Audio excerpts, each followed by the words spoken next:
Friday night. It is Neil Atkinson with Shaun O'Donnell, with Damian Kavanagh and with Kev Reilly to talk about all things pertaining to Liverpool. It's been a while since I've done one of these. I've almost forgotten how to do it. It is also Thursday as we're recording, so something's happened in the meantime. We'll go from there. But what has happened this week, Damian, is it feels more inevitable, if that's an allowed thing, that Trent Alexander-Arnold's going to go to Real Madrid.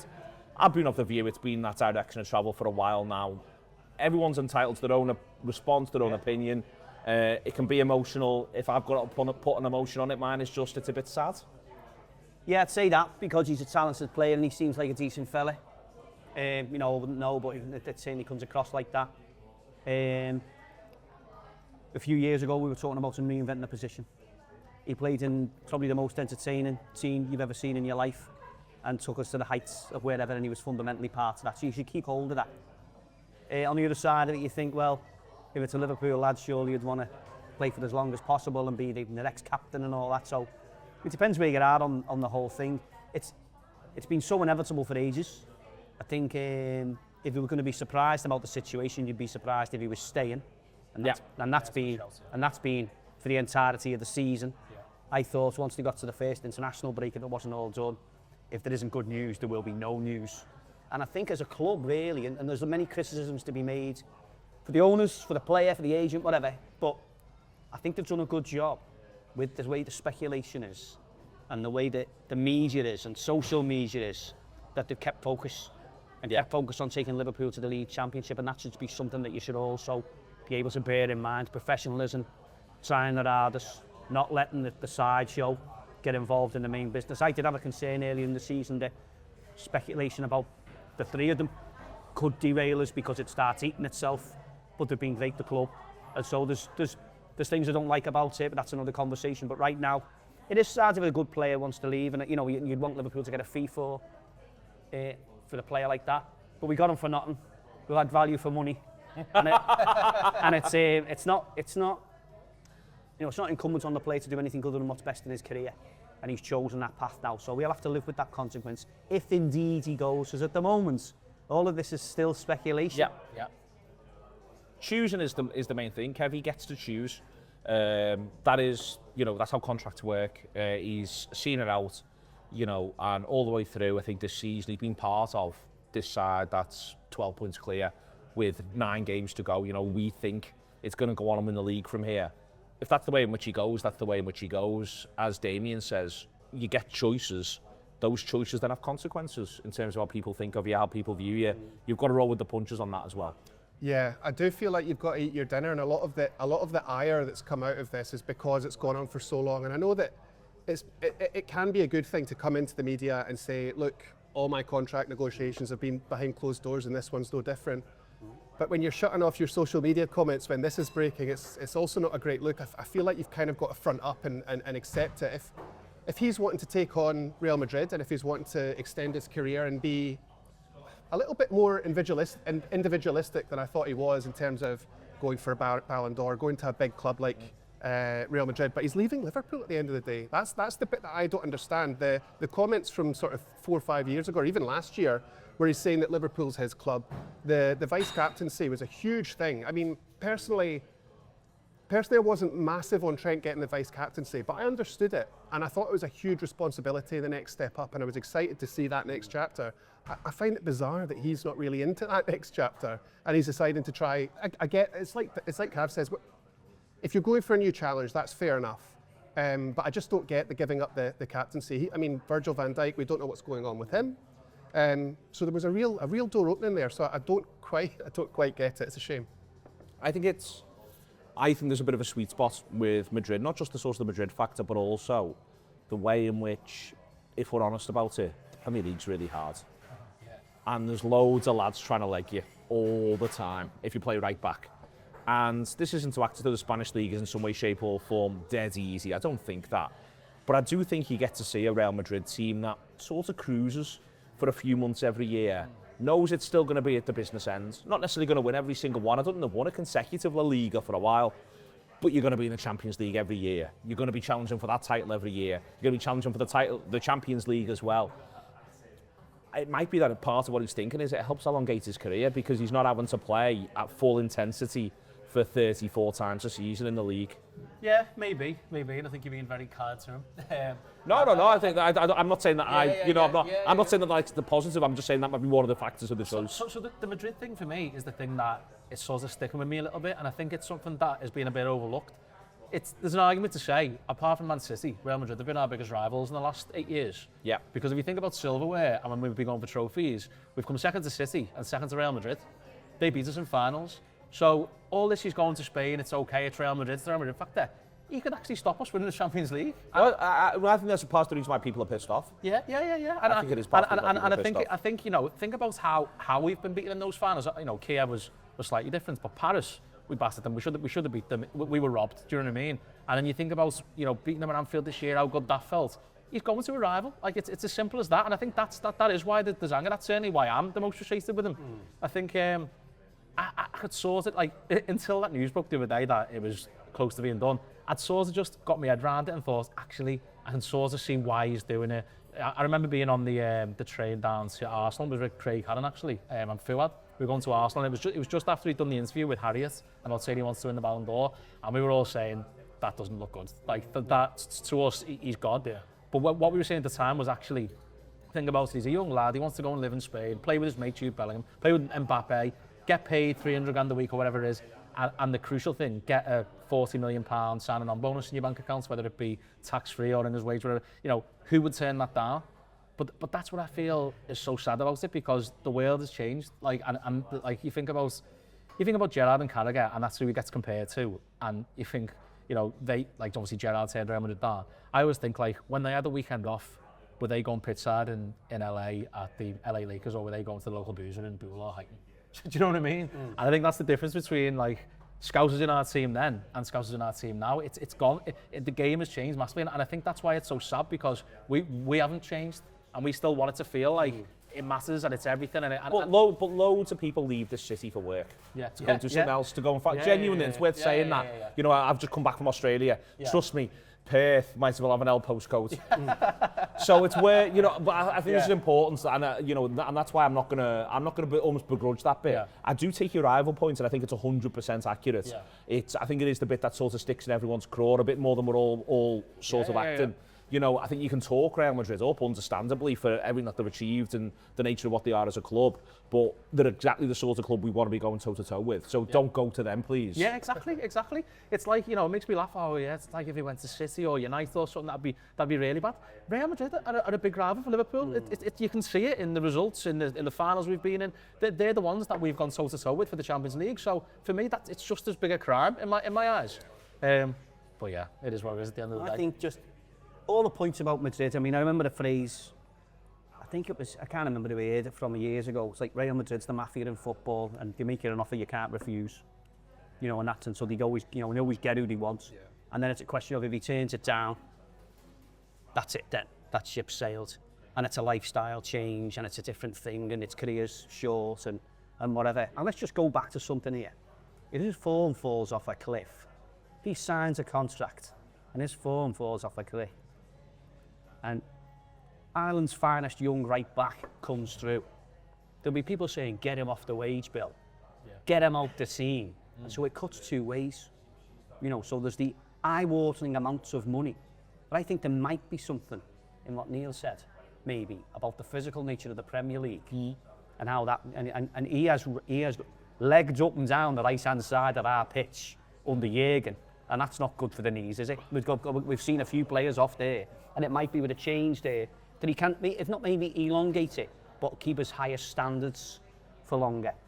And so all of that, just don't get sucked in. It is the disappointing, of course it is, But I think there's something cultural here, Damian, that Shaun's just said, which I think is dead interesting, which is this idea of, well, you don't want to see him courtside of the Lakers. Well, Real Madrid supporters don't give a fuck about that.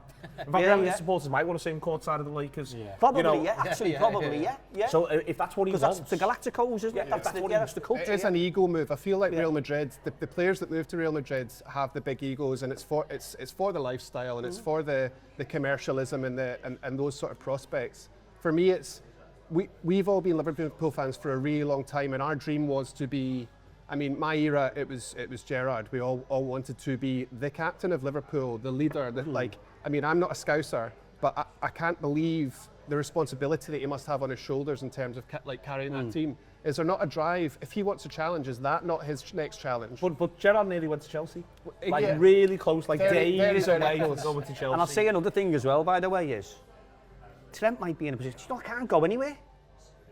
It's all right being, I can't go nowhere, I can't, and the pressure, and then if the team's doing badly in this, and I take it to heart and whatever. And I think, I don't know, what do I know, but I think if it wasn't them, I don't think he'd have gone. I think it had to be them. Yeah. And then, you know, I think that's the reason why it's elongated. And people talk about contracts and that and want to blame FSG. And FSG have got a lot coming their way, they weren't as organised as they might be.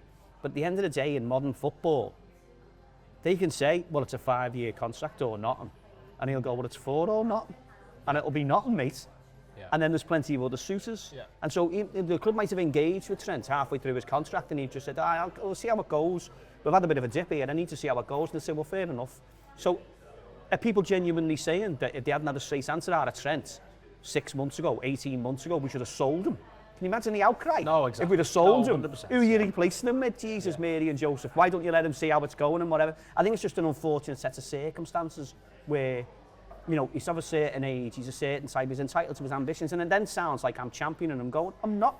Yeah. Real Madrid aren't a greater club than us. This is our club, you know, and we're great enough as it is, but you know, there are reasons, and I'm not going to go there going, I hope he gets injured, I hope he has a nightmare, I hope he doesn't play again this season. But equally, I won't be champing his name either. Well, no, my attitude is when you're gone, you're gone. Yeah, you're And gone. I'm See and you I'm not later, like yeah. how, you know, I did not have an eye on what Sadio Mane was up to at Bayern Munich. That's true. And I loved Sadio Mane. yeah, Like yeah, I've loved Sadio Mane more than in a way I've probably ever loved the football because how much the desperation in 2019 Sadio Mane had to win for Liverpool is a raw desperation I've never seen anywhere else. Yeah. But as soon as he went to Bayern Munich, Kev, I was a bit like, well, you've gone to Bayern Munich. I'm not even paying attention to Bayern Munich's results. So there you go. So why shouldn't he go? Yeah. No, genuinely. It's yesterday's news, isn't he? Do you know, and if he gets an injury or his form goes bad, we're all going to say, get Connor running up and down that wing and get rid of that crap. That's what's going to happen. I Isn't get what we it care in about a sense. Liverpool. Yeah, correct. Yeah, I've always treated players like relationships. Once they're gone, I can't put the emotional, I can't have the emotional investment in there. It's just I've got enough on the team. Ruthless, Kev, but I like it. Yeah, I just have to cut it off. They're gone from the socials. I don't listen to them anymore. I mean, my thing is, with it all, Damian is, I think he's been an incredible player to watch.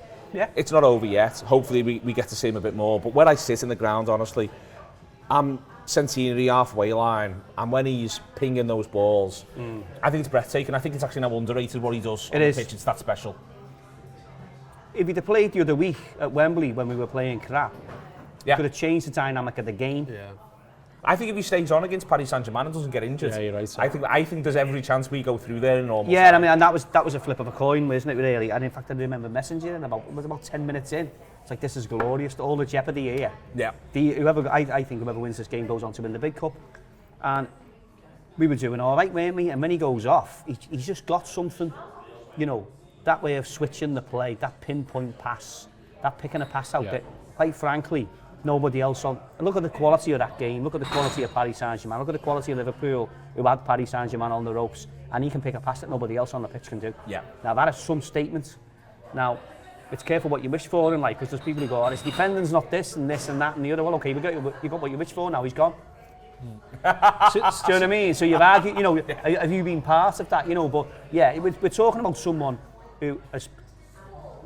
I'm undecided whether he's the best right back we've ever had, because he's a different right back to Stevie Nicol. Yeah. Right? So it's a bit of an apple and a pear, not an apple and an orange down that side of the pitch.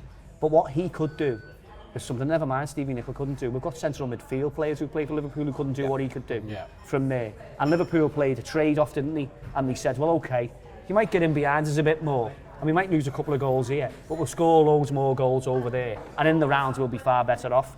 And he was a joy to watch at his finest. And if you want to talk about his finest moments, it was almost in slow motion, and it was before he took that corner against Barcelona. And I'm right over that in the cop, in block 202. And it was like, you know, when it's like, it is slow motion and you can see they're free, and then he does, and he just places it there like it was nothing. And he's done far better passes than that, but that was the vision that he had.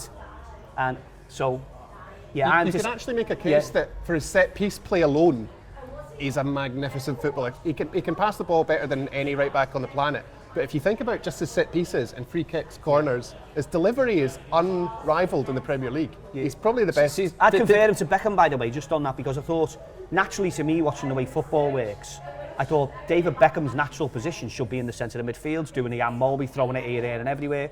And Man U worked out that this lad can put a shift in, going backwards as well, can go forwards. We've got these centre midfielders doing that, and he can throw something in that nobody else can. And Trent's that.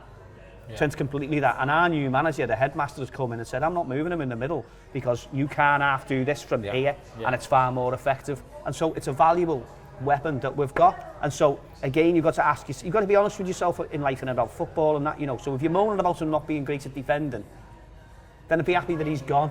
Yeah. And if you're not, if you're happy, and if you're moaning about him saying, you know, and this and that and the other, that we should get a fee for him, then you should really want him to stay. And it is, and so I'm not criticising anybody in those observations. What I'm saying is, you should be honest with yourself and ask yourself the question.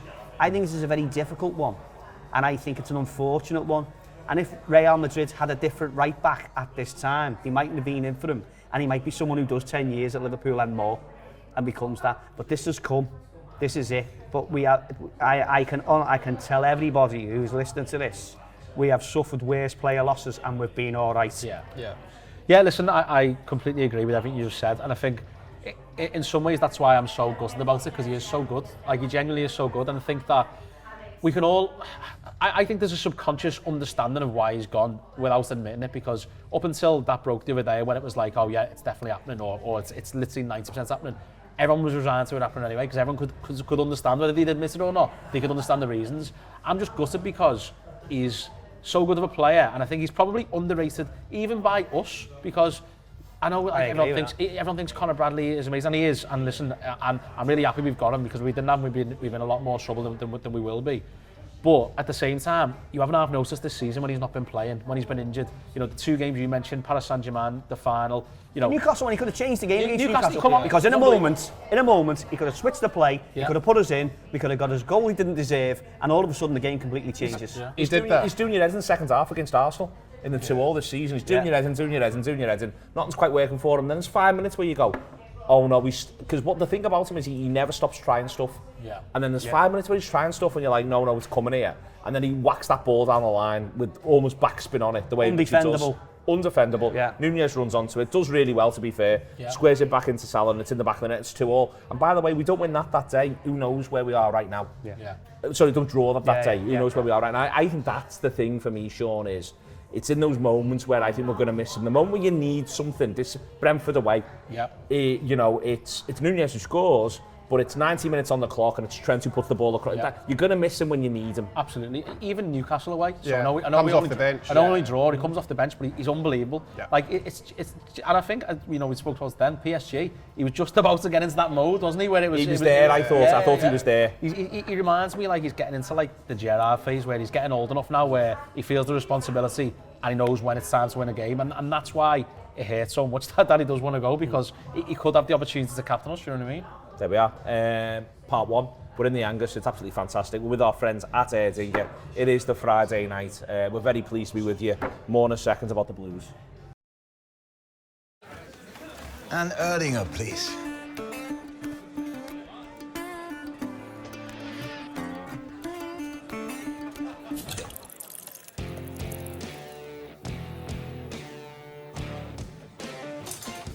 Stop!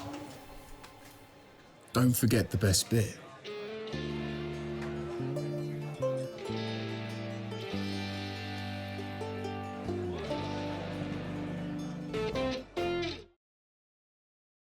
Welcome back, Erdinger. Having a wonderful time with it here in the Angus on Dale Street, slap bang in the middle of town. I've got Shaun, I've got Damian, and I've got Kev, and we're going to have a little chat about what is a massive game on the horizon, Shaun.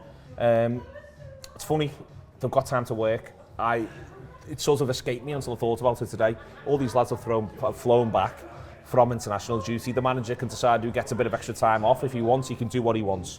The point about this now is he can do what he wants until Everton. Then it's a bit of a turnaround until Fulham. And then every single game after Fulham, until the end of the season, he's got a week. Yeah. He's got a week to get them ready. And so not only are Liverpool 12 points clear, but this fella who we all think is a great coach has suddenly got a really good time to coach footballers. Yeah, absolutely, and that's the benefits, if you want to call it that, of being out of the Champions League. It's definitely not a benefit for my social life and going out in the midweek and stuff, but it is a benefit in that sense. I think like the remit's simple now, isn't it? Do not mess this up. Like just go for it, win football matches, win 5 football matches, win 6 football matches, and win the league. And actually, on the sly, like we've gone through this roller coaster with Klopp, and we're just about to probably like. I know Klopp won the league, but we're about to do it with fans. We're about to do something that is probably the biggest thing that's happened in my lifetime, certainly following Liverpool. And European Cup's great, it's romantic and stuff, but I've never seen Liverpool lift the league at Anfield. And I can't wait, you know what I mean? And that's something that we should all try and... I think the Trent noise will die down. And I think that bouncing into Everton on Wednesday, when he's probably not going to be in the stadium, when Conor Bradley, we think, might be fit, I think in a weird kind of way, it'll pull us all together, because I think the crowd sometimes needs something to pull you together, and I think this might be it. And I think that, I hope that we put the right performance in, get the right results, and we go on the march a bit, because we do need a bit of momentum. I feel like the season's got to a point where we've lost a bit of momentum. We've had the obviously going out the Champions League, losing the final, and obviously the Trent news. It's 3 slaps in the face. I think we need to just pick ourselves back up again and go again for what could be massive. Kev, I was in a cab yesterday with a taxi driver who was telling me about the 7 times he'd seen Liverpool win the league. 7 games he'd been at the moment, going all the way back to Wolves in 76, that was the first time. Thank you, Damian. 76, that was the first time, and all the way through he was at Chelsea in 86. He was telling me these stories, and I was rapt listening to him, but also I was just thinking, and he was saying, we're all due one of them. That's why they should be desperate to beat Everton. That's why they should be desperate to beat Fulham. Let's get that day as soon as humanly possible for all of us. Yeah, and I feel like the international break also fell at a good time for us just to sort of have a reset. It's great that we've got players coming back that we're starting to lose our heads a little bit. Jota, Diaz and Gakpo all get a goal or an assist, I think, in that period, which is great. Oh, good. And like you say, that the week-long thing, I think, suits us. We were in a period where we were thinking, we need that rhythm and we need the midweek game to keep going. But I think now we just need the energy and the one solidified focus of the league title. Like Shaun says, 5 games. 1 target every week. Exactly. 1 target. Yeah. It's that thing, it's that old cliche that I hate of a cup final every week, but this is what they need to do. They just need to get there. And I also think this is quite a good time to be playing Everton, because conversely, it's been a weird one that when we play them, they're struggling, and it's a different dynamic to the game. I'm hoping that they're overconfident, and I had a few pints with a mate of mine yesterday who's a Blue, and he was saying we're getting a win at Anfield. I was just thinking, yeah, lad, you can't beat an overconfidence. I know. I was just thinking, you definitely can. On the back of a couple of 2-2 wins, this is the thing. We narrowly missed out with the current circumstances at Goodison as well. I'm really, really up for Wednesday night. I can't wait for it. I love that it's under the lights. I feel like that suits us better. Yeah. We've pretty much got a full squad apart from Trent, and it looks like Bradley. Oh yes, and Gomez, and it looks like Bradley might be back. Good news about Ali being okay after the head injury. Gravenberch's away in the sun, having a few days in the sun, which is great. I think that the focus is there, and like you said, the last time that I celebrated the league title, I was in my living room on my own, and it was great, and I had tears in my eyes, and I enjoyed it. But I can't wait for this one. This one's going to be so special.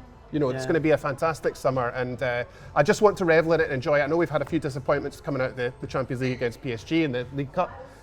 Was devastating, but at the end of the day, there's a league title to be won, and we've got to go for it. The drums now. That's all it is. It's one thing. You've just got to do one thing, boys. Yeah, and that should inspire us for everything that everyone's just said about it. I don't think it's a question even of let's not mess this up. Let's take this joyous opportunity. Yeah. I've got to say, our fan base couldn't half do with a match, because we've had. Do you know what I mean? Because spinning our wheels, aren't we? Yeah. So we mugged PSG on their own pitch, and then we were involved in an enthralling night at Anfield. Any football geek would have loved that, and it could very closely have gone the other way, and it went against us. And so, the dream of the big cup, and then we just turned up, and Newcastle had the greatest day in 70 years, and then we were rubbish, and it was one of them, and then depression has set in, hasn't it? Yeah. Do you know what I mean? And everyone's kind of forgot where we are in the league, and I remember looking at I don't do a lot of reading up on stuff and that, but I was I read a BBC article. I like to keep like a measured, like a neutral sort of view on things. And it was like, it's just as well that 12 points clear as stumbling towards the league title. Oh, God. And I'm like, well, does anyone want to look at the form guide in the league? Like, can anyone want to look at the table? Lost one game. Yeah. One you know, game since September. So where's this stumbling thing come from, you know? But I understand, you know, I was as hurt as anybody against Paris and hurt as anyone, you know, at Wembley. But this is the biggest prize. And there's no maybe about it. So here we are. And you know, they've got the squad back and whatever. So I think it's understandable that when you had the dream of the European Cup and then a Wembley win and all that, I'm not saying we shouldn't be disappointed about that, but I think we've been unduly devastated, bearing in mind what's next. I mean, imagine if we were going nowhere in the league and then we'd lost to Newcastle. Yeah, I get it. Well, not a lot of teams get to a cup final. Yeah, Not a lot of teams finish. I mean, I know this is the first iteration of the Champions League that we finished top of, but these are achievements for any other club. Yeah. Well, and we're not any other club, so I understand the disappointment. I understand we're on the brink of, you know, if we'd have been a goalpost difference against Paris, and it actually turns up against Newcastle, the Joe Fagan treble was on. Yeah. Do you know what I mean? Okay, but let's dust ourselves down. And my point is, we don't half need a game. Now imagine Everton at Anfield. It's a good one, isn't it? Floodlights. An opportunity. Now you're just talking about one game a week. It's not just one game a week after this, but also for April and the first week in May, if I'm not mistaken, Arsenal play before us in each of those games as well. So it's really focusing you. So what an opportunity to do something. Now, I'm a European Cup in front of the league kind of fella because of my vintage, but I'm going to have to defer to those who are younger than I, and I want that for everybody. But this season, we need this. I want that for everyone in that ground. I want that for everybody. I want that for everyone who hasn't experienced Liverpool winning the league at Anfield. Yeah. Or, you know, whether it's won, being celebrated at Anfield, and it will be. And the parade. Yeah, all that. All that. You know, I've never been on a parade ever. I was still awake. But I might go to this one. I might go to this one, depending on where it is, because my attitude's always been, well, I was in the stadium when it was won. I don't need to see it again. It's a bit mad, that, isn't it? You know. But now I'm looking at it and thinking how exciting it'd be and how many people deserve it. So yeah, Liverpool have got every reason to be hugely positive now. Let's be hugely positive, because we've got the best team in the league, and the biggest prize of all that you would have all picked before the season started was this one. What you'd have all picked on New Year's Day was this one, and it's about to be delivered.